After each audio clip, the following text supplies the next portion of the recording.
Hi and welcome to Afrios Answers. Today I'm going to show you how to settle your account or resubmit a payment in ClientZone. Open your internet browser. Navigate to clientzone.afrihost.com. Enter your ClientZone login details and click Login. Select the Billing tab. On the right hand side you'll see various payment options. Select Settle My Account. There will be two options, resubmit payment or settle account via EFT. Resubmit means that the existing banking details will be used to resubmit the debit order. Settle account via EFT is a once-off payment option. We will go through both options. First, let's choose resubmit payment. A pop-up will appear to confirm payment details. From the drop-down menu next to payment method, select the outstanding invoice you wish to pay.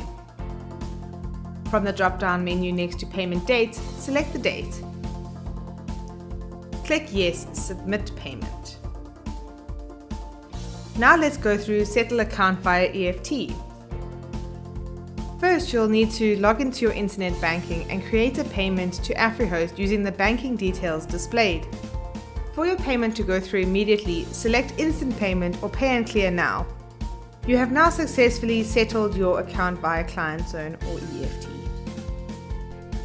Hi, John, CEO of Afrios here. Thank you so much for watching this video. I really hope that you found it useful. If you have any questions or suggestions, please feel free to comment below. And if you want more how-tos and tutorials like this one, please visit answers.afrios.com.